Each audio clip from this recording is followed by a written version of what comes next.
Reed Brody is a war crimes prosecutor and author of the book To Catch a Dictator, and he's joining us live from New York. Thank you very much for your time, Mr. Brody. Your reaction, firstly, to the court's ruling and what you've heard. Well, I think this is just huge. The ICJ has really stepped up to confront the reality of the escalation in the Gaza Strip. I mean, these are very specific orders. Stop the offensive in Rafah, open the Rafah border crossing, allow in fact-finding missions. There's not a lot of wiggle room here.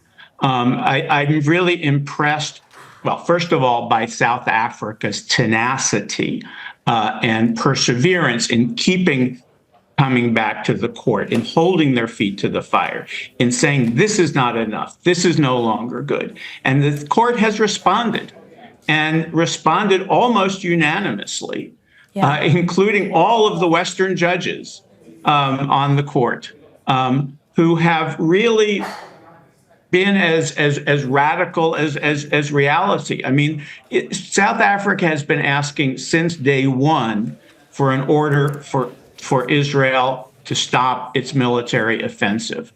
The court has always said, well, we can't do that because Hamas, because Palestine is not before this court.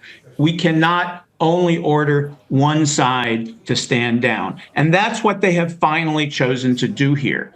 And it's a testament to this court. It's a testament to South Africa.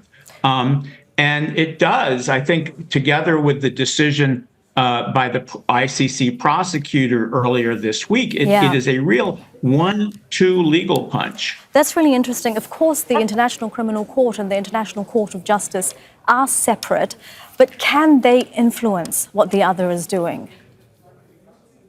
Oh, I have no doubt. I don't know how much this court has been influenced by the ICC, but I do feel like the ICC has been, the prosecutor has been influenced. I mean, we have, the question of Palestine has been on the desk of 3 successive ICC prosecutors for 15 years, and no one wanted to really bite the bullet and do something. Even this prosecutor who came in, there was a lot of speculation. I was with him at the ICC assembly in December. I've seen his body, his rhetoric, and many people felt he would not do anything, that this was a red line. I mean, the political constellation at the ICC and the ICJ is different. And it was always assumed that there was a red line that the prosecutor of the ICC would not cross, and that was indicting an Israeli official. And I think it's the continued onslaught by Israel, the international consensus around the criminality of Israel's activity, but also this case before the other court, before the ICJ, in which the ICJ has been saying that South Africa essentially has a case to answer, that Israel has a case to answer on genocide, that made it untenable for the ICC prosecutor not to act. Mr. Brody, do you think that continuing onslaught by Israel that you mentioned, that the latest orders by the International Court of Justice can have an impact? Because since the International Court of Justice ordered the first set of provisional measures in January, Israel has killed more than 15,000 civilians in Gaza. So does the latest ruling put more pressure on Israel? And more importantly, does it put more pressure on the United States? I think that's what it does. I mean, Israel has not been impressed with anything that the ICJ judges have done yet. But I think it's to the rest of the world who now have in front of them very specific. This is not a question of are you behaving, are you not behaving, are you complying? I mean, the first ruling was comply with the Genocide Convention. allow humanitarian aid. The second ruling was stronger, ensure humanitarian things. But this is very specific. You are or you are not stopping your military offensive. You are or you are not opening the Rafah crossing. You are or are not allowing in fact-finding missions and the like. And I think that this puts, obviously, the United States in a very, very difficult position. The U.S. judge voted for these measures. All the U.S. judges, I mean, again, these judges are elected in their personal capacity. They're among the most distinguished jurists in the world. But it is indicative that all of the Western judges voted for these measures. Mr. Brody, I want to go back to one point that you made at the beginning of the interview where you said that the orders are so clear they leave no wiggle room. But I do want to speak to you, ask you, because you are a war crimes prosecutor, you have so much experience about the wording of the most important order, which is that Israel has to immediately halt its military offensive, any other action which may inflict on the Palestinian group in Gaza conditions of life that could bring about its physical destruction in whole or in part. Could Israel argue that its operations in Gaza don't bring about the destruction of the Palestinian people? I actually haven't seen where the commas, to be honest, I haven't seen where the commas are in that sentence. and what does stop, immediately halt its military offensive in the Rafah governorate and other actions which may create these conditions. And I don't know whether that which create these conditions modifies halt all your military actions, right, or other actions. So I don't want to answer that without seeing where the commas Sure. are in that sentence. Okay, Mr. Brody, we will be speaking to you over the next few hours, so we'll give you time to get your head around the exact wording of that. For now, that is war crimes prosecutor Reed Brody. Thank you. Now let's get more on this with Hind al-Khoudary in Deir al-Balah in central Gaza. Hind, has there been any reaction yet to this very significant orders from the International Court of Justice, especially pertaining to Rafah and the situation in Rafah?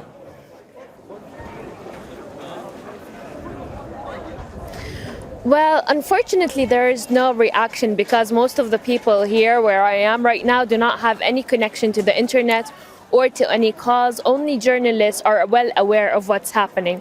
Again, people here in the Gaza Strip are currently striving to feed themselves, to find clean water to drink, to find a spot to live after the continuous displacement.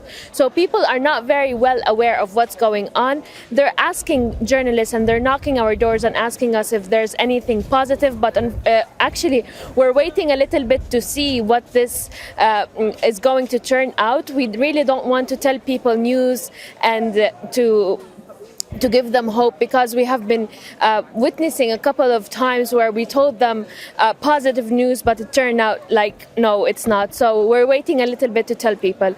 The situation in Rafah is very intense. There has been carpet bombing for a couple of residential areas in Al-Shaboura refugee camp in the central Rafah. According to our sources there, they said that a couple of injuries made it to the Kuwaiti hospital.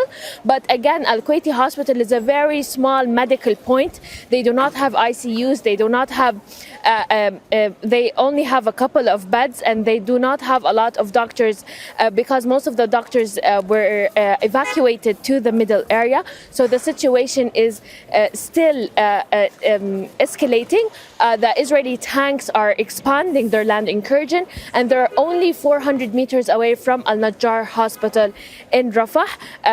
Our sources are telling us that airstrikes did not stop, artillery shelling did not stop, and we are also talking about 800,000 Palestinians that evacuated from Rafah to the middle area and to Khan Yunis in the past couple of weeks when the Israeli forces ordered Palestinians to evacuate. But there are at least 300,000 Palestinians still till this point in Rafah. And Judge Salam, the President of the International Court of Justice, mentioned exactly those numbers when issuing those provisional orders for Israel to stop its military operation in Rafah. Where you are, Hind, what is happening at Al-Aqsa Hospital behind you? Because we've heard UNICEF say that the lives of more than 20 newborns at that hospital are threatened because oxygen will stop as not enough fuel is delivered.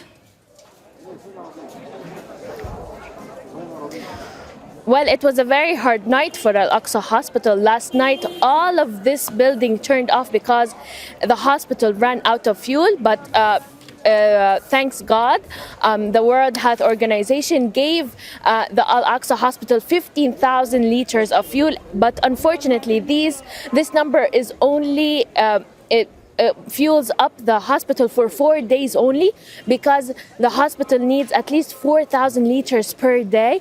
We're talking about hundreds of kidney dialysis patients who made it all the way from Rafah to Al-Aqsa Hospital. We're talking about more than 700 patients that are receiving their dialysis treatment every single day. We're talking about premature babies. We're talking about people connected to the oxygen machines. We're talking about surgeries where every single day multiple and dozens of injuries make it to Al-Aqsa Hospital after they have been targeted by the Israeli forces airstrikes. This is one of the only hospitals still standing on its feet, and if anything happens, if they don't have consistent fuel, there's going to be a dire situation in the middle area in the Gaza City. Hind, thank you very much for that. Hind Khoudary live in Deir al-Balah. Let's bring in Imran Khan now. A reminder to our viewers that Prime Minister Benjamin Netanyahu's government has banned Al Jazeera in Israel, which is why we are reporting from the Jordanian capital, Amman. And Imran, I hear that you've already seen some reaction from Israel to the ruling. That's right. What we're hearing from diplomatic sources to Israeli Channel 13, the TV channel, Prime Minister Netanyahu is going to convene an emergency meeting. In that meeting will be the Foreign Minister Israel Katz, War Minister Benny Gantz, and the government's judicial advisor. That's how seriously they're taking this ruling. But the first reaction has actually come from the Finance Minister Bezalel Smotrich, one of the members of the hard right part of the coalition. He says the state of Israel is at war for its own existence. In sad times in history, we could not stand on our own. Today, the Jewish people have the independence and ability to protect our lives. It's a lengthy statement, but he ends with, we continue to fight for ourselves and the entire free world. History will judge who today stood by the Nazis of Hamas and ISIS. Now, we're also hearing from political sources, speaking to local media in Israel. They're being told that Israel is not going to respond to the decision of the court, both politically or militarily. It's already holding under the table talks with America. Those talks have been ongoing since this decision was about to take place, and they expect Washington to veto the resolution. All right, Imran, thank you for that. Imran Khan joining us live from Amman. Let's bring in... Make sure to subscribe to our channel to get the latest news from Al Jazeera.